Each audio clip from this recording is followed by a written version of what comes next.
What's up guys, this is Sunny back with another video. Today real quick I want to share with you guys my $500 Intel Coffee Lake build. Now the reason I'm building this PC because some of you guys asked me to build a gaming / Hackintosh Intel PC, and the reason you guys wanted the Intel PC because you want the Intel QuickSync.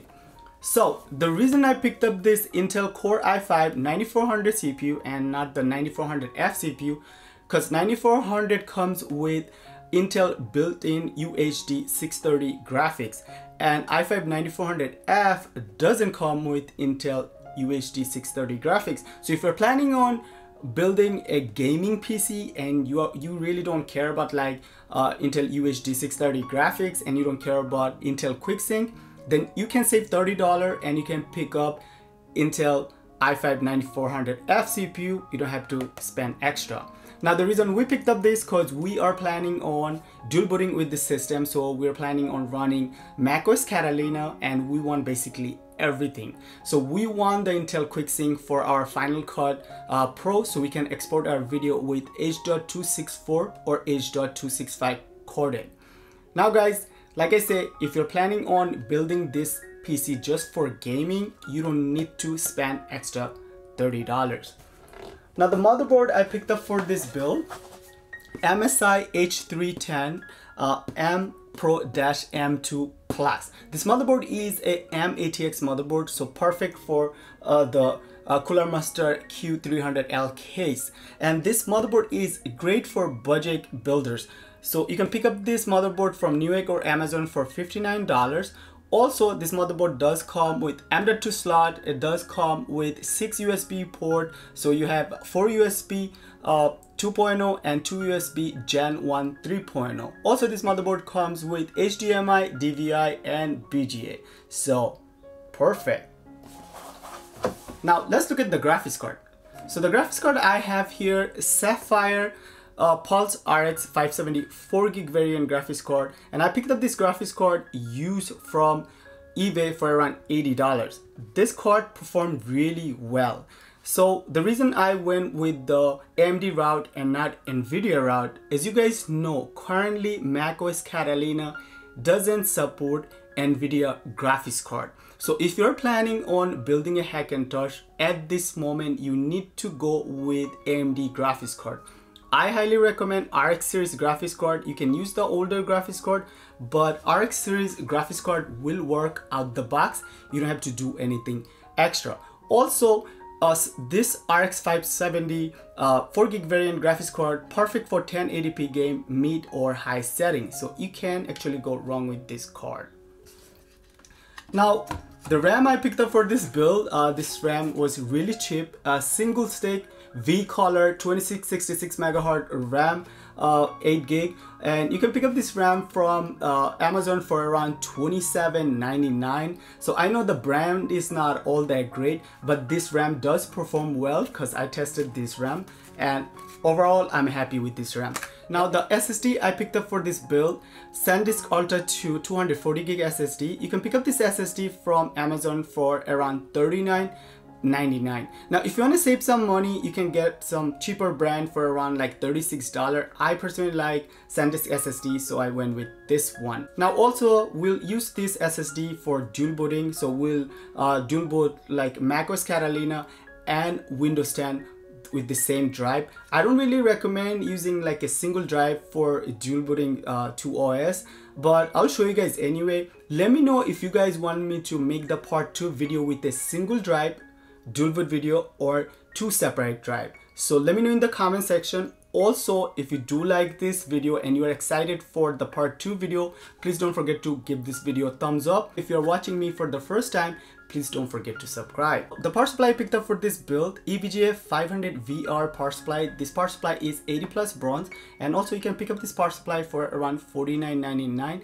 And this power supply comes with black cables, so you really don't have to worry about ketchup and mustard. So the case I picked up for this build, Cooler Master Master Box Q300L. This case goes for around $49. This case is really popular, and this case does have a lot of options, especially for cable management. You can't go wrong with this case. Now keep in mind, this case is a M-ATX case, so if you're planning on buying this case and you have an ATX motherboard, stay away from this case. All right. Now, let's not waste any more time and let's just jump in and let's just show you guys how to install all these parts and build this $500 gaming / Hackintosh build. All right, guys. So I need these three things for this build. I need a scissor, I need a flip head screwdriver, and also some zip ties so I can tie all the cables. Now let's look at the motherboard real quick. This motherboard comes with a 3 PCI slot. The first one is 16X for your graphics card, and this second twos are basically for either a let's say you want to go with maybe a PCI Wi-Fi card or a audio interface PCI card. So you got option there. And this motherboard also comes with a 4 SATA connection, so you can run up to like 4 hard drives. And also we have our USB 3.0 front connector right there, and then regular 24 pin motherboard power connector. This motherboard comes with 2 RAM slots, so you can go all the way up to like 32 gigs of RAM. And then you have your CPU 8-pin connector right there. Now this motherboard only comes with 2 PWM fan headers. Now if you want more fans, you can just get a splitter, fan splitter for maybe around $5, and you can install more fans. And also the motherboard comes with M.2 NVMe slots right there, so you can install NVMe drives. Now let's look at the I/O real quick. This motherboard comes with a 6 USB port, as you guys can see. The 4 black ones are USB 2.0 and the blue ones are Gen 1 USB 3.0. Also this motherboard comes with HDMI, DVI, VGA, you got PS2 port and an audio interface. Alright, so for this build we'll go with the Intel 9th Gen Core i5 9400 CPU, LGA 1151 Coffee Lake CPU, and right top in the cooler is your CPU right here. The stock Intel cooler comes with pre-applied thermal paste already, so you don't have to worry about thermal paste. Alright, so let's install the CPU real quick. So this part is really simple. Basically what you need to do, you need to press this lever down and pull it out and just pick it up.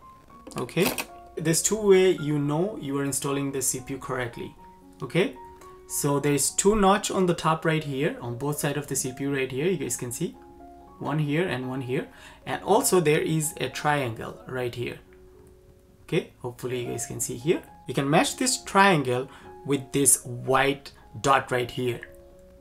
Okay, or if you're confused, then just make sure you match these 2 notch right here with these ones here. So simply just grab the CPU like this and drop it in, and make sure you don't touch these pins. Okay,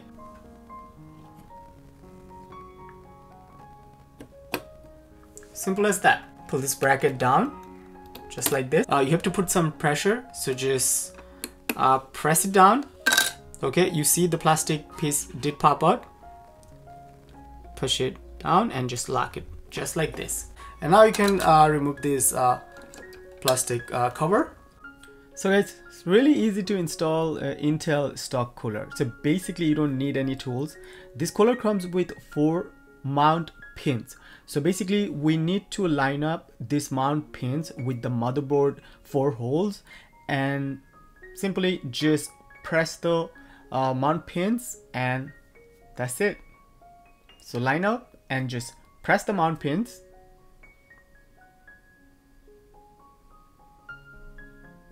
Alright, and simple as that. Now we need to plug the cooler PWM fan plug to motherboard CPU fan header. Now if you're having problem with the cable, you can just reroute it and then just plug it.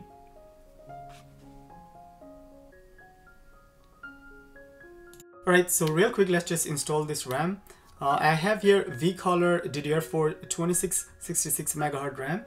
I paid for this RAM around $27.99, so not all that expensive. If you want, you can go with the dual stick, but I'm just going with this single stick 8 gig. Now installing RAM is really simple. So you guys can see we have here 2 RAM slots. So now if your motherboard have 2 RAM slots and you're installing only 1 RAM, what you can do, just install the RAM, the first slot, the one close to the cooler right here.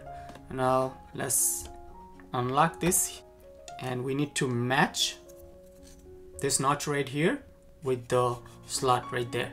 Okay, all right, we good.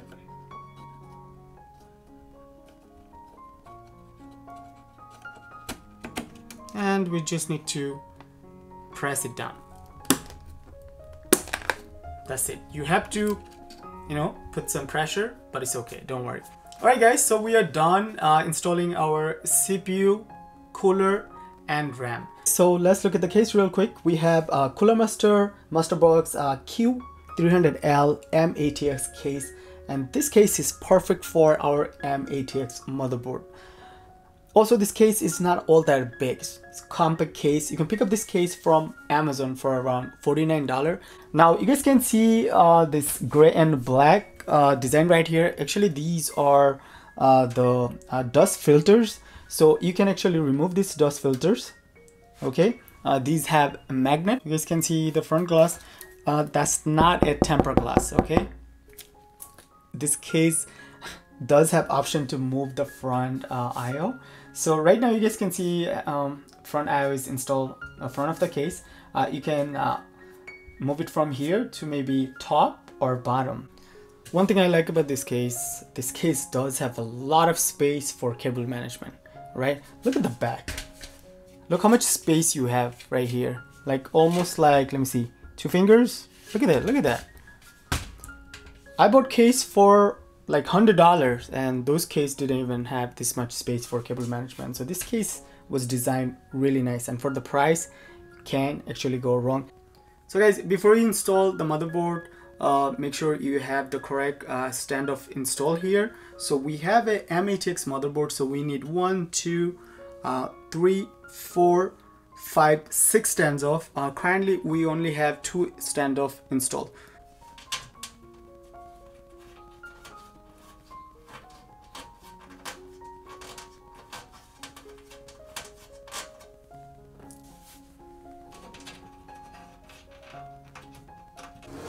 Install the eye shield.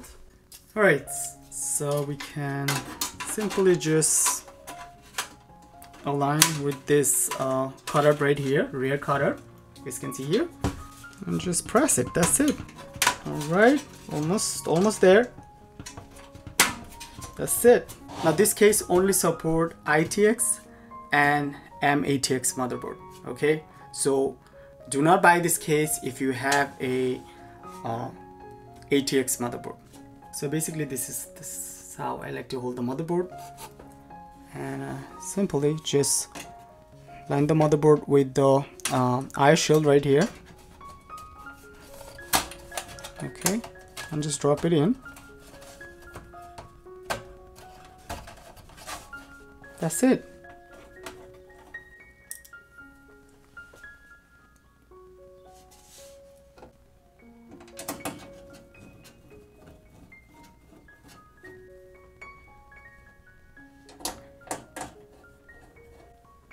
And here's the last one.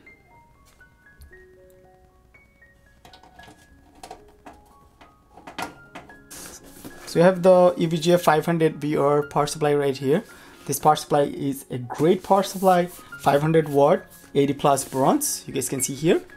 And then we have the power supply with all the black cables. Alright, this power supply is really nice.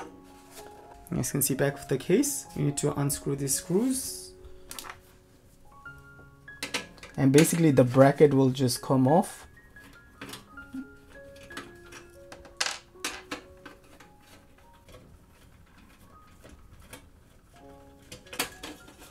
Alright, so the power supply bracket is off, you guys can see here. Here.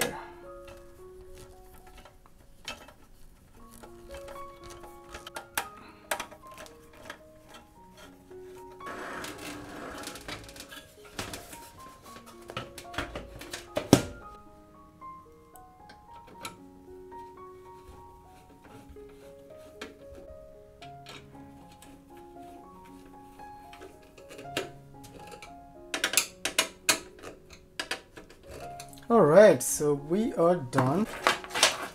All right. All right.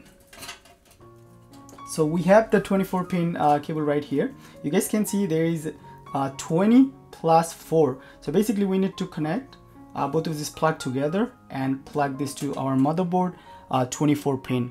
Okay, so just like this, hold it. All right, now when you press this 24 pin, what I like to do, basically hold the motherboard with my finger, okay, like bottom, this part, and then I put pressure, because I don't like to put pressure on the motherboard. Good to be safe, right? So basically I put my finger right here and then I put pressure. So I'm not putting load on the motherboard, I'm putting load on my finger right here. Okay, now we got here 8 pin for the CPU. So let me just route this cable from the back, top right here, like this. And let's plug the front IO USB 3.0 plug right here. Okay, make sure you match this notch right here. Okay. Okay. Perfect. All right, so we have front IO connectors right here. So basically we have power switch connector, power LED, and then we have hard drive LED and reset switch. For this, I recommend you look at the motherboard quick install guide that comes with your motherboard. So if I flip this, then you guys can see here, nice layout how to connect all this cable. Okay, so you guys can see here JFP1. So we need to find JFP1. JFP1 header right here, right? Of front IO, all the connectors, so front IO should work. We also need to connect the front IO front HD audio plug right here. So this header, okay.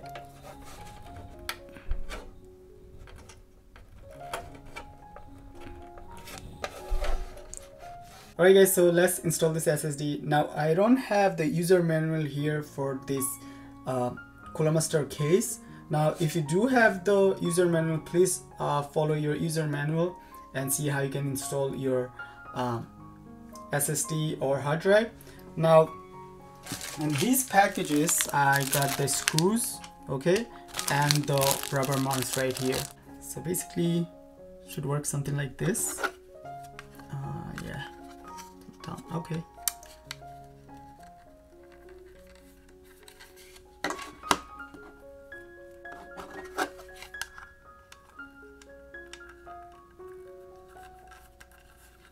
And tie this.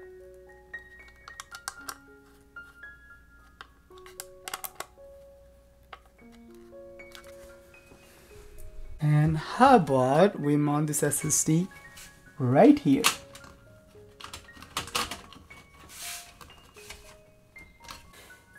Alright, so I have the regular SATA cable right here.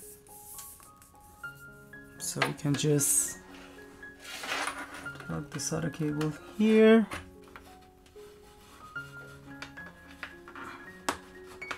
Just like that. And then we also need a SATA power connector. So right here we have a SATA power connector also.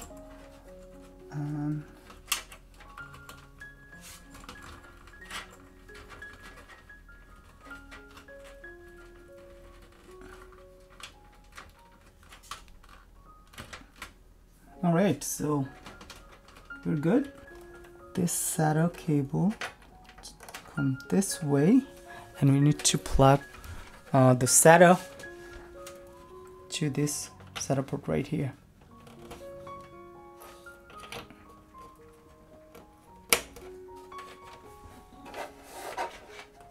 Alright guys, so here is the fun part, cable management. Who doesn't love cable management?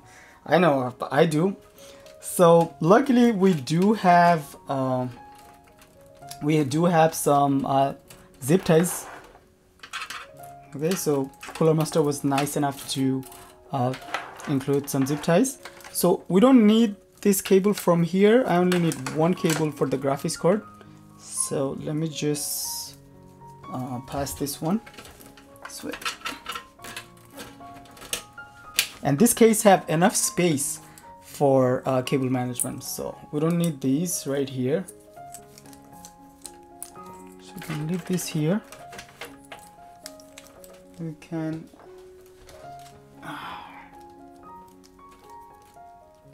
use zip tie or just cable ties. So I have this cable tie here, so I'll just cable tie, and you can leave these cables right here for cable management. It's kind of sick. Look, we are almost done with the cable management.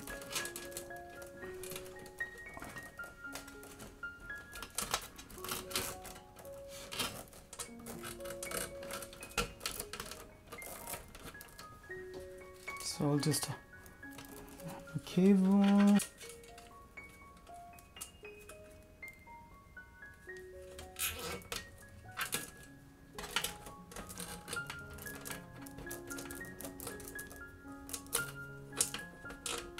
Okay, so I have one fan installed in this case, and this motherboard only have 2 fan headers, so our option is kind of limited. So let me just route this one. All right,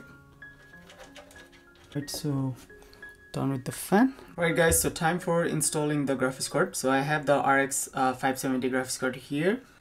Now, as you guys can see, this graphics card does require a 8-pin PCI connector, okay, in order for this graphics card to work properly. So let's install the graphics card, and then we'll just connect this 8-pin right here. So I'll install the graphics card on the first slot, the full size one, the PCIe slot 16X.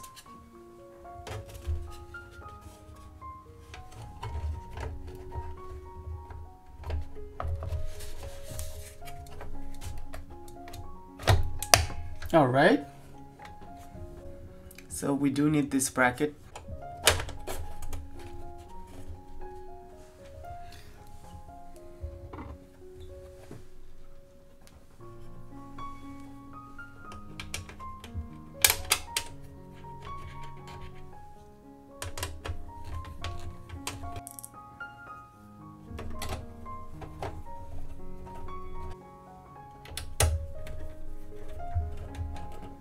We have the PCIe 8-pin power connector for the graphics card coming from the power supply, so we can just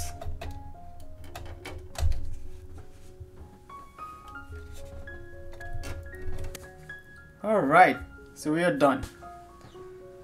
Alright guys, so I like to test my builds after I'm done building. I just want to make sure the system is running properly. So let's just connect the power and power this beast. Turn it on. We need the monitor connection, so I have the display port here. I need the keyboard and mouse. So I have the keyboard here and the mouse. Alright, so let's power this beast on and see if this thing is working. And let's see if we can get into the BIOS.